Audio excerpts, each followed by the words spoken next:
imóveis de supermercados ou estavam nos balanços das empresas, né, que operam o mercado, ou estavam na mão de pessoa física. Não havia um grande player institucional atuando nesse segmento. Diferentemente de galpão logístico, por exemplo, ali eu iria brigar, né, eu era o cachorrinho pequeno brigando com o cachorrão grande no mercado para fazer o melhor negócio. Aqui não. Aqui no setor de varejo a gente é o cachorrão grande, né? A gente não queria ter dúvida. Chegou aqui um novo imóvel. Para qual fundo eu vou levar esse imóvel? A gente aqui tem, claro, chegou uma oportunidade, a gente avalia, serve para o TXF11 ou não. Hoje a gente está até, né, trabalhando aqui na estruturação de um novo fundo imobiliário, mas que não seja de nenhuma forma concorrente do TXF11.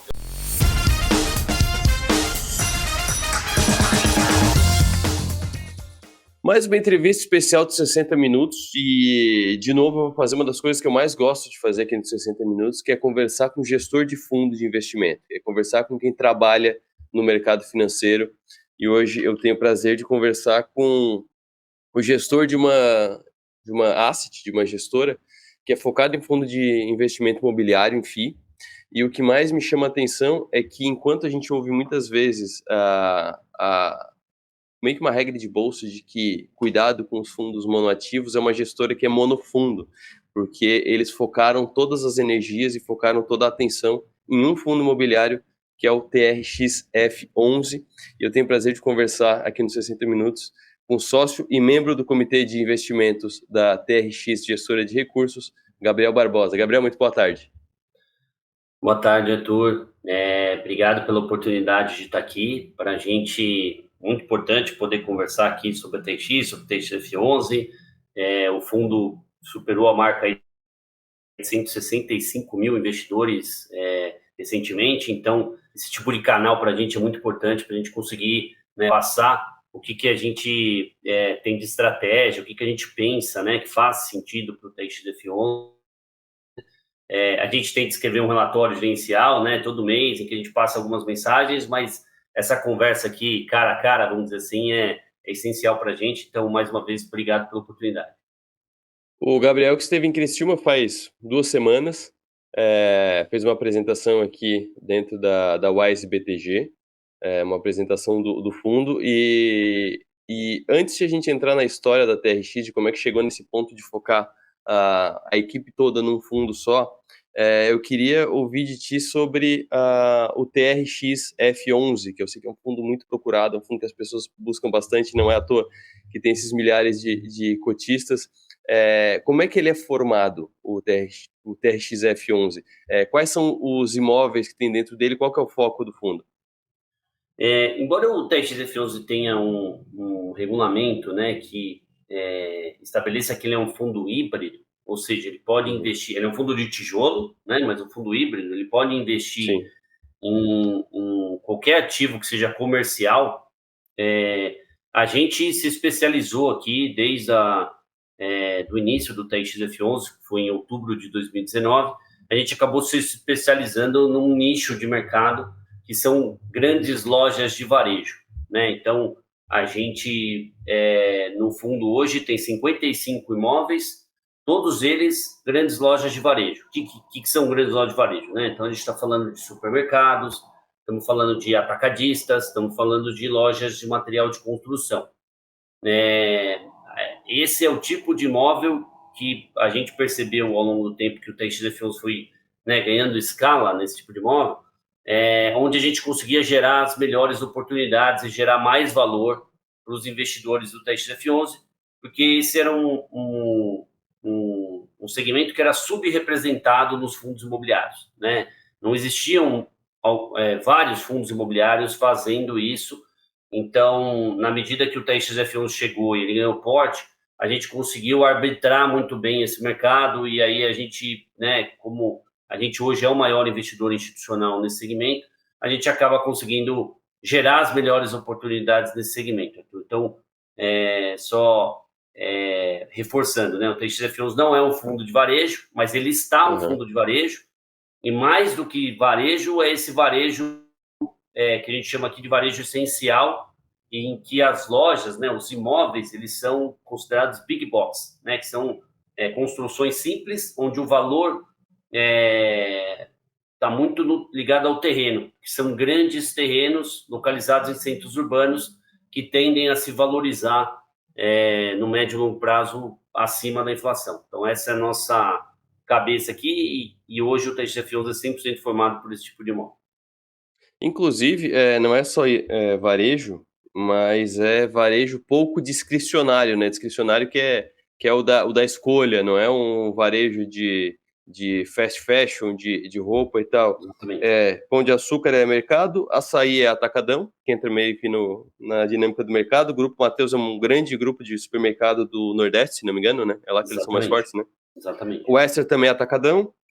Obra Max é obra.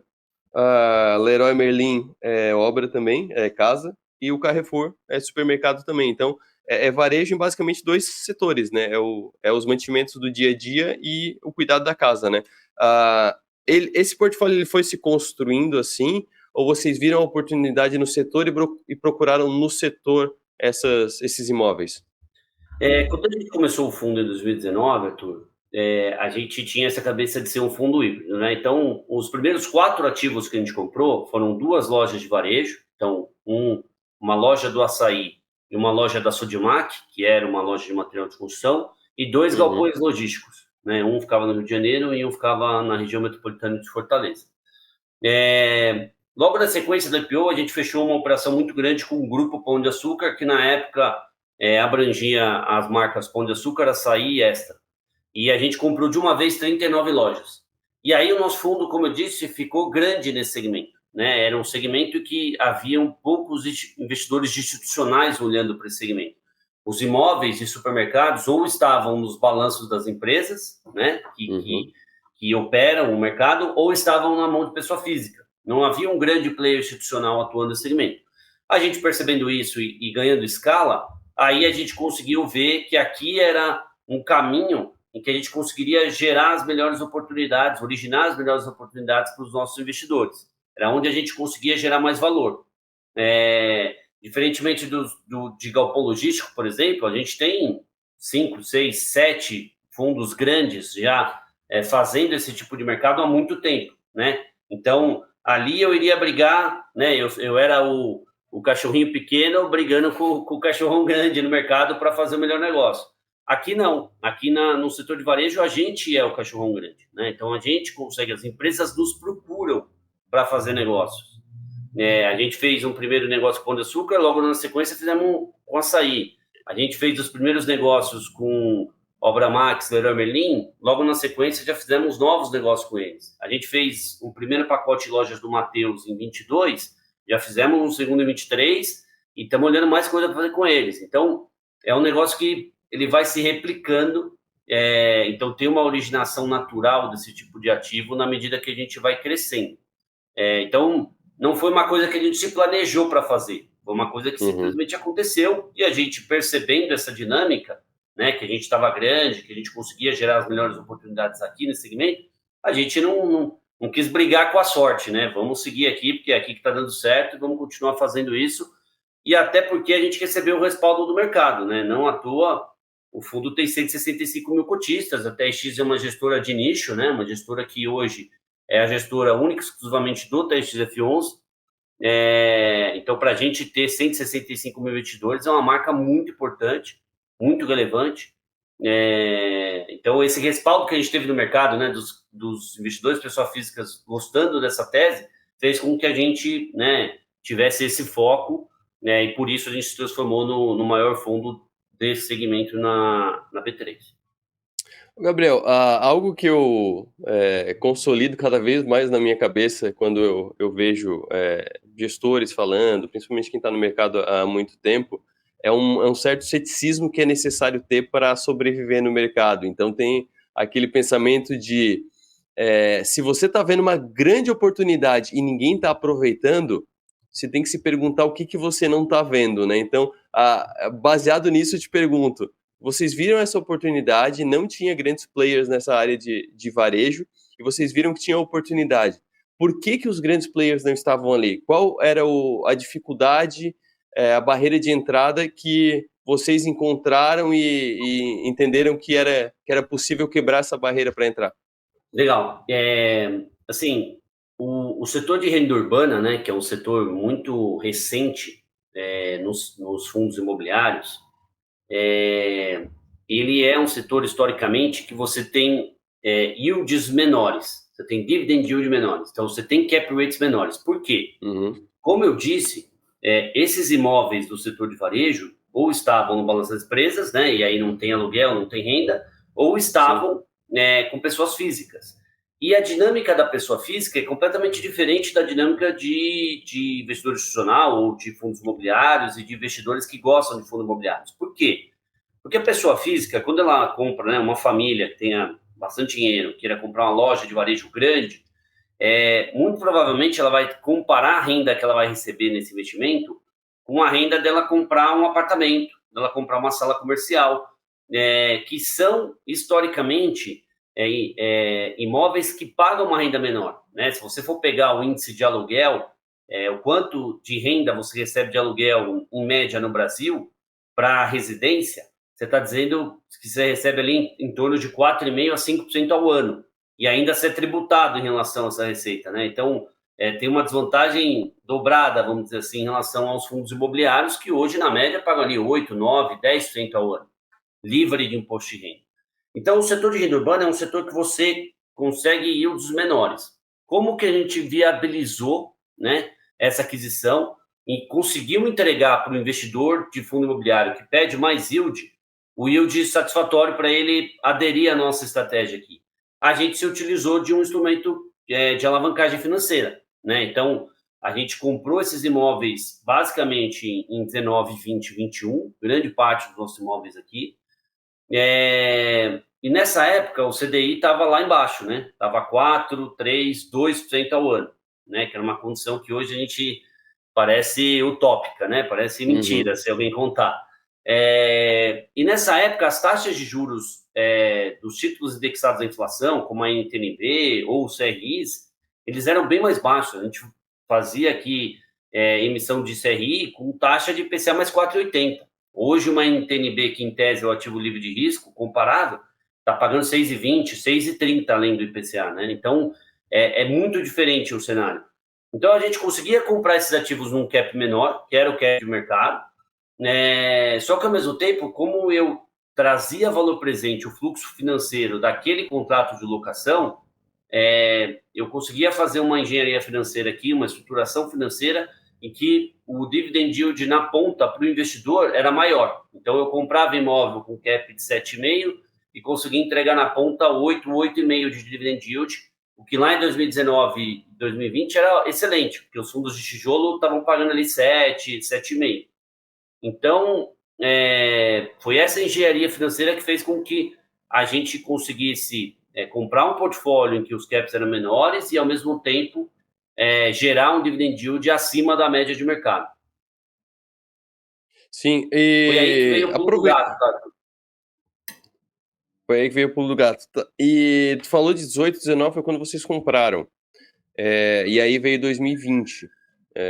Muitos negócios fecharam, muitas empresas fecharam. Como é que foi o impacto para vocês, mesmo levando em conta que o portfólio é basicamente supermercado e loja de comida e essas não fecharam, né? Vocês tiveram um impacto muito grande por conta da pandemia? A gente teve um impacto e, curiosamente, foi um impacto reverso, né, do que as pessoas imaginam. A gente teve um impacto muito positivo, né?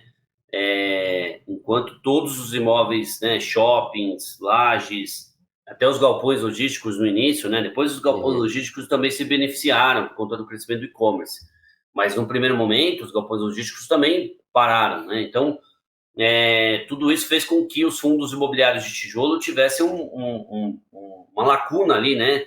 Em que eles pagavam um dividendo mais alto, de repente não pagavam nada e depois foram trazendo isso aos pouquinhos.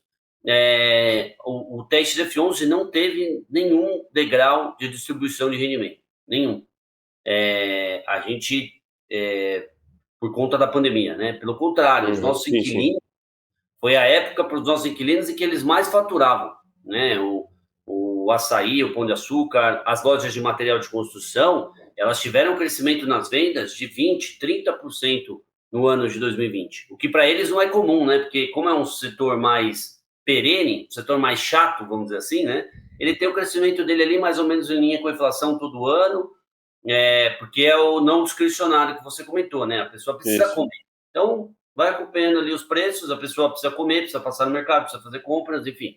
Então, é um setor mais perene, mas que teve esse grande desempenho em 2020, porque se a gente for lembrar, né, tava todo mundo trancado em casa, você não podia ir no shopping, não podia ir no parque, não podia sair na rua, mas você podia ir no mercado. Então as pessoas iam passear no mercado, né, iam passear na loja de material de construção. Eu lembro que eu precisei visitar uma loja de material de construção nessa época e tinha fila para entrar na loja de material de construção, né? As pessoas precisavam aguardar do lado de fora porque a capacidade da loja estava acima do limite. Então, foi um momento muito, muito diferente e, mais uma vez, a gente teve, né, uma dinâmica favorável para o fundo, a gente teve sorte de estar posicionado nesse setor, não era algo, né, pensado, pô, estamos vendo, vai vir uma pandemia, vamos comprar supermercado, pô, ninguém teve esse pensamento mágico, né, mas foi algo que aconteceu e que foi favorável, né, nesse momento foi favorável para os imóveis e para os inquilinos e para o TXDF11 de maneira geral. Eu imagino que para Leroy Merlin e para o Obra Max, que são de produtos para casa, também deve ter sido muito bom, porque na área de arquitetura teve um boom absurdo também por conta da pandemia, porque as pessoas ficaram em casa e começaram a arrumar a casa, né? Porque aqui em Criciúma ainda é uma cidade mais interiorana, então você vai muito para casa, almoça em casa e tal, porque os trajetos são curtos. Mas eu imagino que em São Paulo tinha gente que só dormia em casa, né? Então mal olhava para a cor da parede, mal entendia, e por conta da pandemia muita gente fez home office também, né? Então o faturamento, vocês acabaram acertando duas vezes, meio que sem querer, né? Eu imagino que não estava Exatamente. ninguém prevendo uma pandemia, né? Exatamente, exatamente. As doses de material de construção foram muito bem. Eu lembro que na época a gente estava trabalhando em home office, né? E, assim, era muito difícil você conseguir fazer um call como esse sem escutar barulho de obra no fundo, porque, cara, assim, eu moro em apartamento, né? E na época também morava e assim, parecia que o prédio inteiro estava sendo reformado. Isso acontecia, cara, de maneira geral, né? Em todos os prédios, todo mundo estava fazendo algum tipo de obra em casa, seja para ter mais comodidade em casa, né? Então, pô, fazer um home office, enfim, ter uma área melhor na sua casa, porque antes você só usava para dormir, agora você estava percebendo, né, que você poderia melhorar ela ali, enfim. Ou seja, a mudança, né? As pessoas começaram a procurar casas maiores, apartamentos maiores, e aí nessas mudanças sempre também tem algum tipo de obra. Então, foi um momento também muito favorável para o setor de material de construção, sem dúvida. Deixa eu perguntar mais na prática do cotidiano de vocês. É uma dúvida que eu sei que muita gente tem. Como é que é a dinâmica, o dia a dia de um fundo imobiliário? Porque vocês já têm os ativos. Eu imagino que vocês não ficam o dia inteiro procurando outros ativos e negociando e vendendo grandes lojas. E como é que é o dia a dia? Qual que é o trabalho da gestão de um fundo imobiliário? Até onde que ele vai na gestão dos imóveis? Bom, tem algumas áreas dentro da empresa, né? Então, Uhum. a gente aqui na área de gestão, eu sou o sócio responsável aqui pela área de gestão, né? A gente fica aqui o dia inteiro pensando em como, né, em oportunidades do mercado. Então, a gente faz a gestão de caixa, a gente tem o provisionamento do que a gente vai investir, a gente tem algumas lojas em obra, né? Então, essas lojas de obras demandam caixa, demandam uma interação com o time de engenharia, passa para a gente, ó, planejamento para essa obra essa aqui, eu vou precisar pagar isso aqui na semana que vem, provisiona no fluxo de caixa, vê se você tem dinheiro. A gente tem a alocação do caixa propriamente dito, né, que a gente investe em ativos de renda fixa, compra uma cota de um outro fundo imobiliário, enfim, então, na gestão, a gente está preocupado em gerir o caixa, gerir os imóveis, ter certeza que a gente está tendo a renda para pagar o dividendo, né, no final do mês, e também tem a Uhum. parte de relacionamento com o investidor, né? Então, a gente está fazendo isso aqui que eu estou fazendo, né, conversando com você, respondendo e-mails na nossa caixa, gravando o webcast. A gente disponibilizou o webcast do relatório gerencial do TXF11 no começo dessa semana. Enfim, então tem essas duas dinâmicas embaixo aqui da minha diretoria, né, que a parte de gestão mesmo do fundo, né, do dia a dia Uhum. do fundo, e a parte do relacionamento com o investidor. Além disso, a gente tem uma área que faz a gestão de portfólio, né? Então, é uma área que as pessoas ficam... a gente brinca aqui na TRX que eles são os turistas da TRX, né? Porque eles não param no escritório, eles ficam o tempo todo viajando. A gente tem 55 lojas espalhadas no Brasil inteiro, né? Tem presença em 13 estados do Brasil. Estamos chegando aí em Santa Catarina, a gente está comprando um imóvel em Joinville, né? Então, logo mais a gente vai ter mais um estado, que é Santa Catarina, aqui no nosso portfólio. Então, essas pessoas ficam visitando os imóveis para ver se está tudo certo, né? Então, tem uma gestão do tijolo em si que é importante. Então, periodicamente, o nosso time visita todos os imóveis do fundo, faz um relatório, tem uma rachadura aqui nessa parede, tem um buraco ali no estacionamento, o telhado está precisando desse tipo de manutenção. Cria um relatório, esse relatório é circulado para todo mundo internamente e depois a gente manda para o locatário para ele providenciar esses reparos. E além disso, Arthur, assim, a TX tem uma gestão muito dinâmica, né? A gente se propõe a fazer uma gestão ativa do fundo. Então, a gente está sempre olhando também venda de imóveis, aquisição de novos imóveis, né? É um negócio muito fluido aqui, a gente tem praticamente toda semana novos imóveis entrando no nosso pipeline.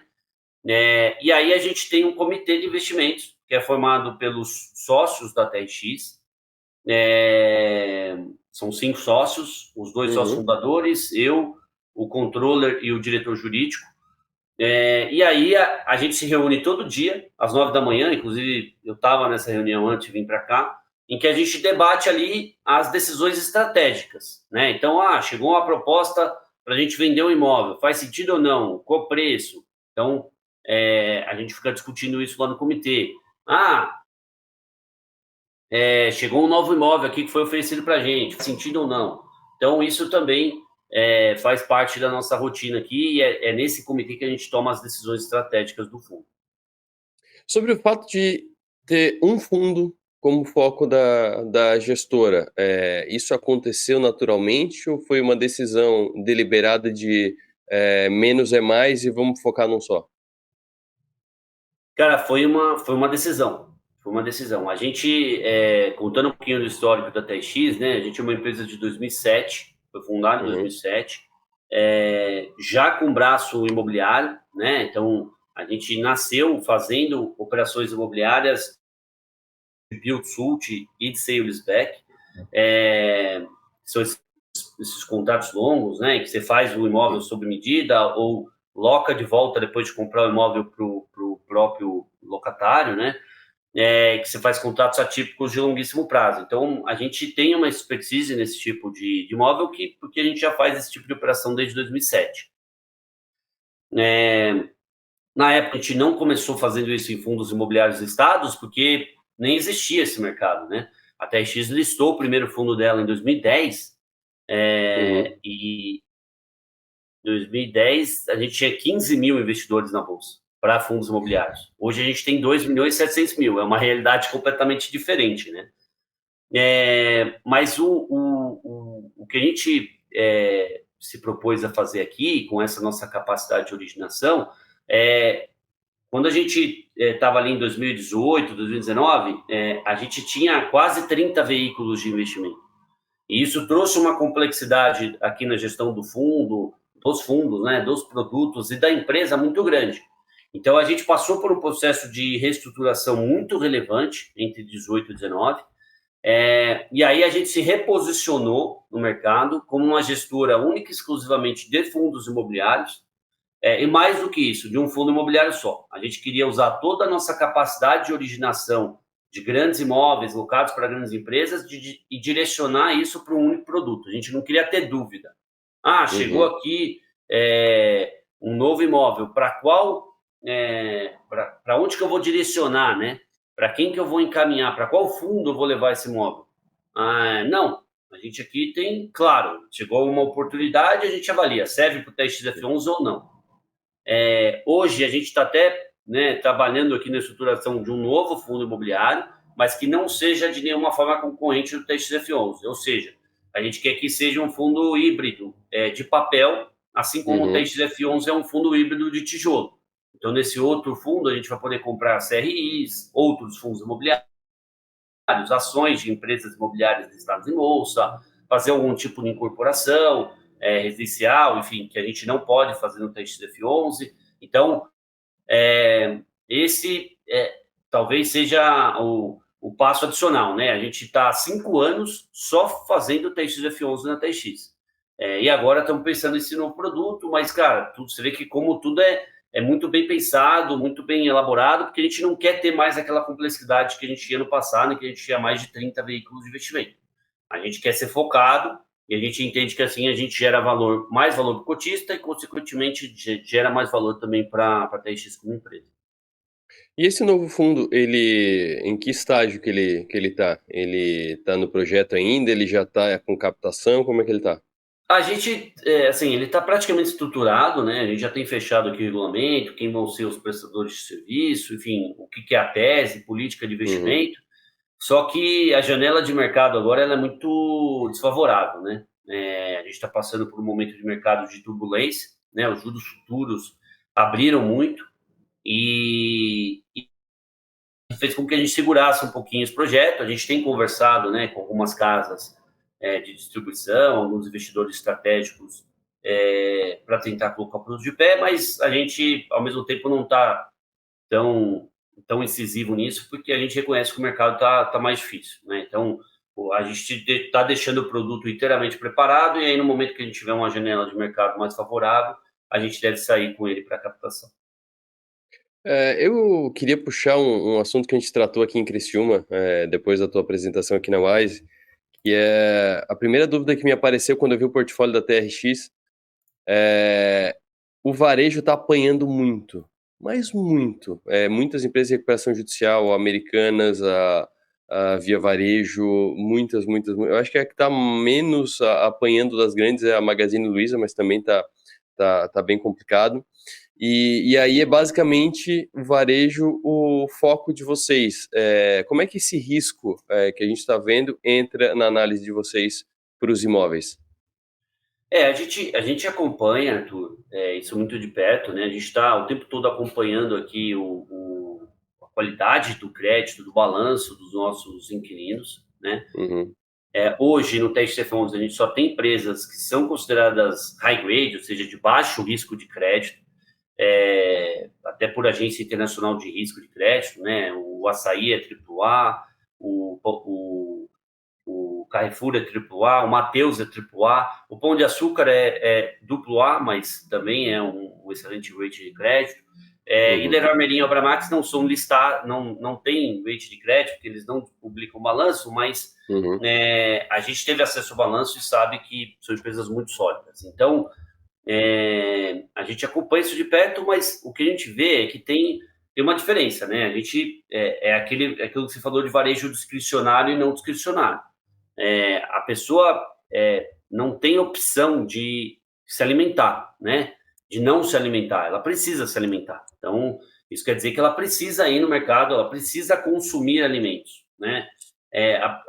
As pessoas precisam, por algum motivo, né? Você mora num apartamento, passa 10 anos, você precisa fazer alguma coisa no apartamento. Você mora numa casa, passa-se 5 anos, você precisa fazer alguma coisa na sua casa, senão ela vai entrar no período em que você vai ter uma decadência ali do seu imóvel, né?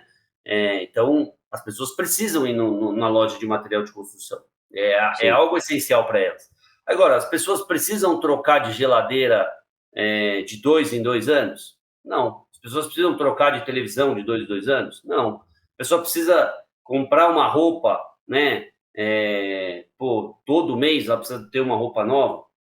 Então, tudo isso para dizer que existem diferenças entre os varejos. E é por isso que a gente gosta mais desse varejo essencial, né?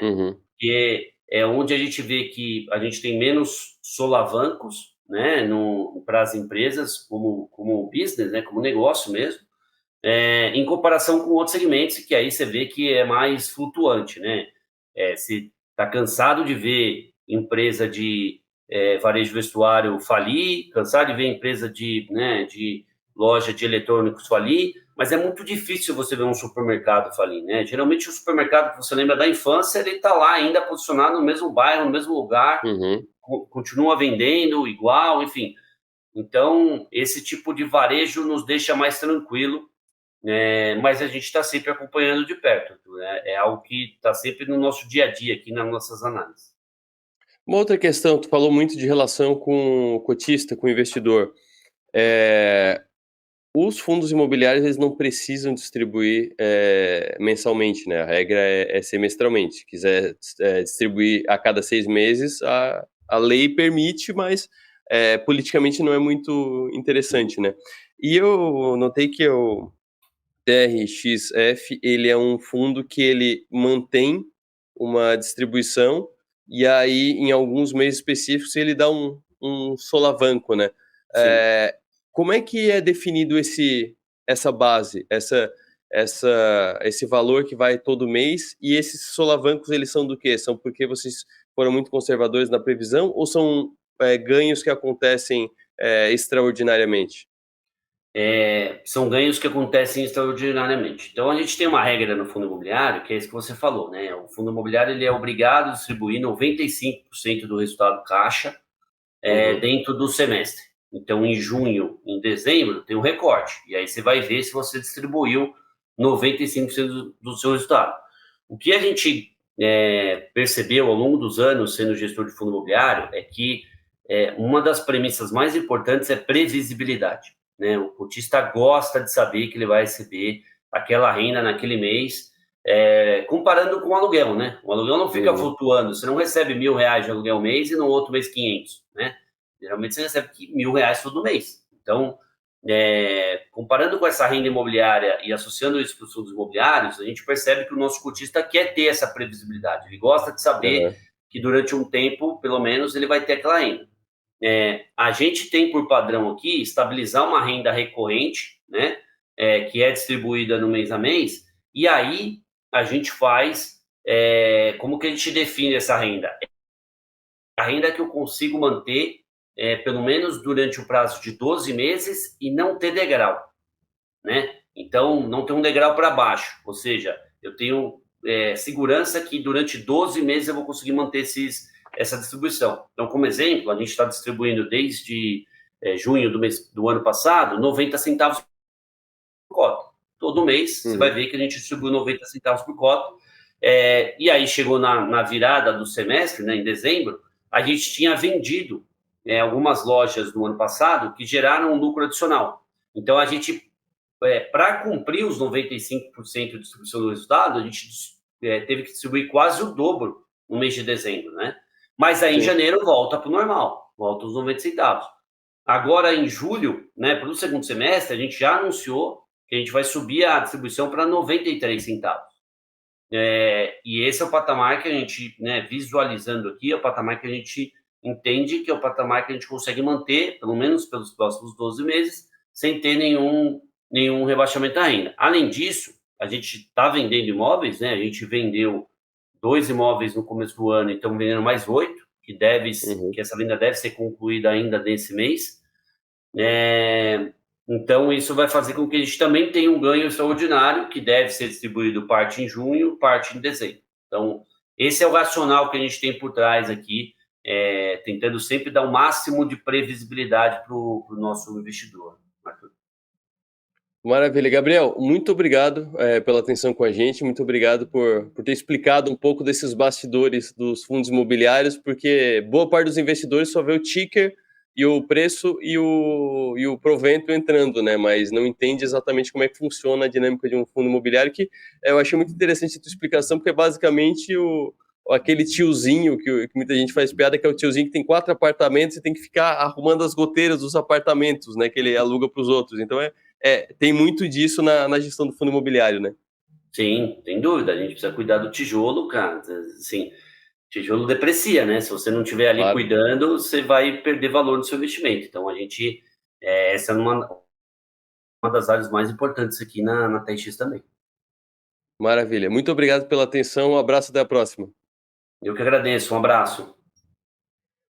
Conversei com o Gabriel Barbosa, que é sócio da TRX, que é a gestora do TRX-F11, fundo imobiliário, e ele também é membro do Comitê de Investimentos, explicando esse fundo imobiliário, que é um dos fundos imobiliários mais apresentados, mais discutidos no mercado brasileiro, focado em varejo, que é algo bastante diferente do padrão das lajes corporativas e dos galpões logísticos. Espero que você tenha gostado dessa entrevista. No canal de 60 Minutos tem várias outras entrevistas especiais. E eu fico por aqui. Volto amanhã ou no próximo dia útil ao meio-dia. Tenham todos uma boa tarde, bom trabalho, até mais.